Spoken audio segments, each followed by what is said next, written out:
Assalamualaikum warahmatullahi wabarakatuh. Perkenalkan, nama saya Afinda Tias Fredika dengan NIM 7211419172 dari Rombel Akuntansi A 2019.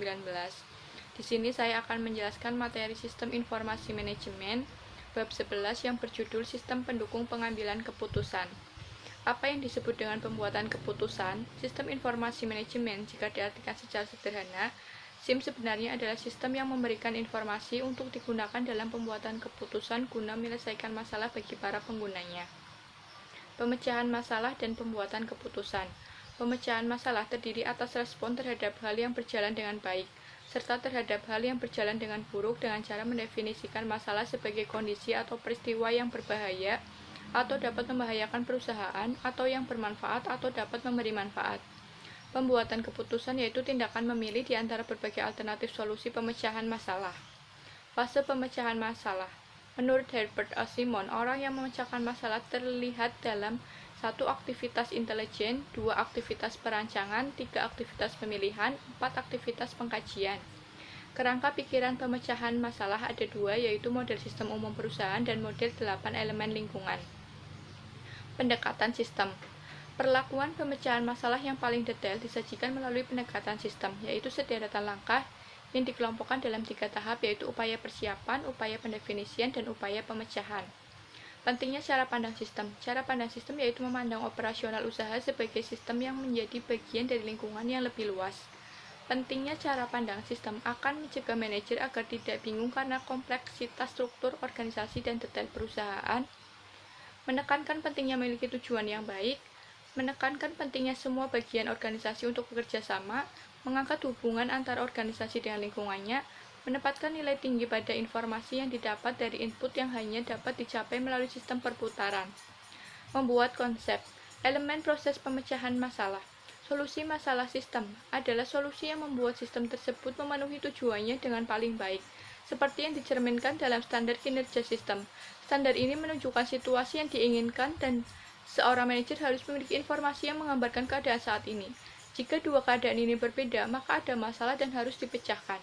Tanggung jawab manajer adalah mengidentifikasi solusi alternatif yang selalu ada. Setelah berbagai alternatif diidentifikasi, sistem informasi dapat digunakan untuk mengevaluasinya. Evaluasi ini harus mempertimbangkan batasan yang ada yang dapat berasal dari internal maupun lingkungan. Memilih solusi yang terbaik.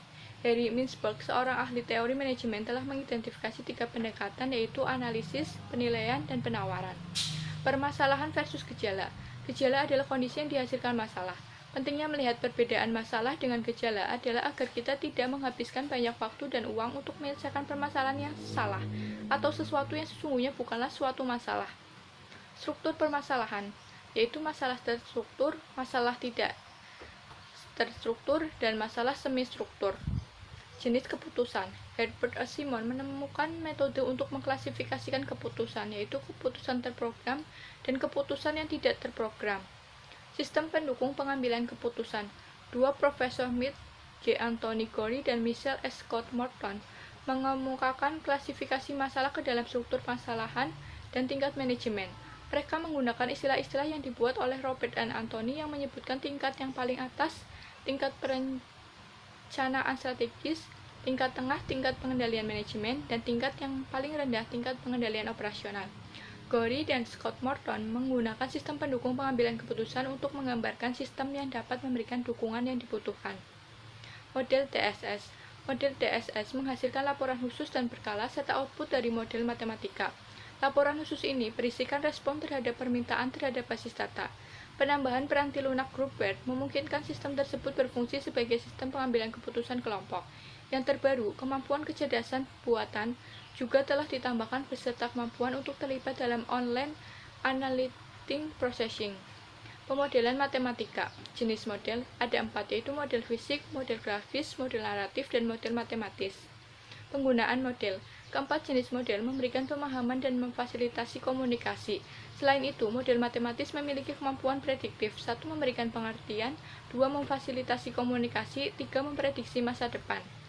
Kelas model matematis, yaitu model statis atau dinamis, model optimasi atau suboptimasi, model probabilitas atau deterministik. Simulasi. Tindakan menggunakan model disebut dengan simulasi. Yang perlu diperhatikan dalam simulasi adalah skenario dan variabel keputusan. Teknik simulasi, model ini menghasilkan solusi yang terbaik menggunakan skenario tertentu dan variabel-variabel keputusan. Namun penting juga menjalankan model suboptimasi berulang kali guna mencari kombinasi variabel keputusan yang menghasilkan hasil yang memuaskan. Format output simulasi melibatkan berbagai elemen skenario dan variabel keputusan pada layar atau halaman yang sama seperti output, merupakan praktik yang baik. Dengan demikian akan jelas input yang mana yang menghasilkan output. Contoh pemodelan, eksekutif perusahaan dapat menggunakan model matematis untuk membuat beberapa keputusan kunci. Para eksekutif ini dapat menyimulasikan dampak dari harga produk, jumlah investasi pabrik yang dibutuhkan untuk menyediakan kapasitas untuk memproduksi produk, jumlah yang diinvestasikan dalam aktivitas pemasaran seperti iklan dan penjualan langsung, jumlah yang akan diinvestasikan dalam penelitian dan pengembangan. Input model menunjukkan input yang digunakan untuk memasukkan elemen data skenario untuk kuartal sebelumnya dan menunjukkan elemen skenario untuk kuartal berikutnya. Output model, para eksekutif mendapatkan output yang lebih detail dalam bentuk tampilan di layar atau cetakan. Kelebihan dan kelemahan pemodelan. Manajer juga menggunakan model matematika bisa mendapatkan manfaat melalui hal-hal berikut. Proses pemodelan dapat menjadi pengalaman belajar. Kecepatan proses simulasi memungkinkan sejumlah besar alternatif dapat dipertimbangkan dengan cara memberikan kemampuan untuk mengevaluasi dampak putusan dalam waktu yang singkat, memberikan kemampuan prediksi pandangan ke masa depan yang tidak dapat diberikan oleh metode penyedia informasi lain. Model tidak semahal upaya uji coba. Kelemahan pemodelan ini adalah kesulitan untuk membuat model sistem bisnis akan menghasilkan model yang tidak mencakup semua pengaruh terhadap entitas. Kemampuan matematis tingkat tinggi dibutuhkan untuk merancang model yang lebih kompleks. Selain itu, kemampuan semacam ini juga diperlukan untuk menginterpretasikan output dengan baik. Pemodelan matematika menggunakan lembar kerja elektronik. Kapabilitas pemodelan statis, baris dan kolom dari lembar kerja elektronik membuatnya ideal untuk digunakan dalam model statis. Kapabilitas pemodelan dinamis, lembar kerja sangat sesuai untuk digunakan sebagai model dinamis. Kolom-kolom yang tersedia amat sesuai untuk periode waktu. Model ini juga model yang sangat sederhana. Memainkan permainan bagaimana jika. Lembar kerja ini juga berguna untuk memainkan permainan bagaimana jika, di mana pemecah masalah memanipulasi satu atau lebih variabel untuk melihat dampak dari hasil simulasi.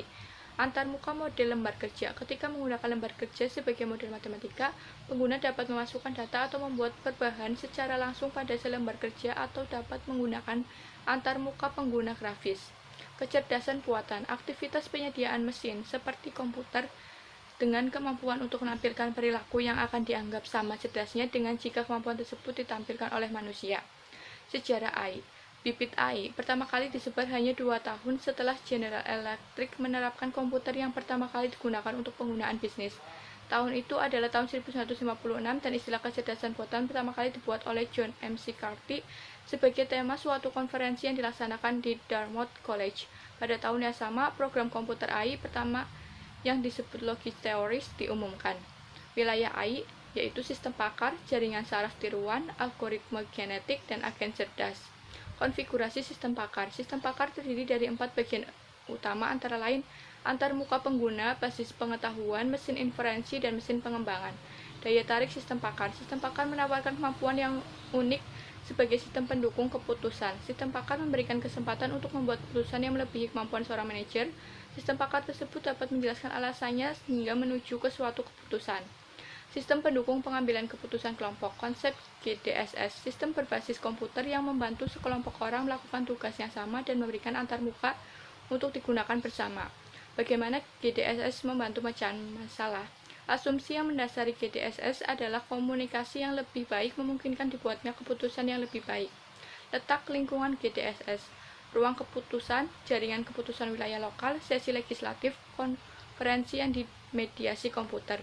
Letakkan DSS pada tempatnya. Telah dilihat bagaimana cakupan dukungan putusan yang diberikan oleh DSS telah meluas dibandingkan ketika Gorey dan Scott Morton pertama kali mengutarakan ide untuk mengatasi masalah semi-struktur. Perluasan cakupan ini merupakan saksi keberhasilan DSS. Sekian video dari saya, kurang lebihnya mohon maaf. Wassalamualaikum warahmatullahi wabarakatuh.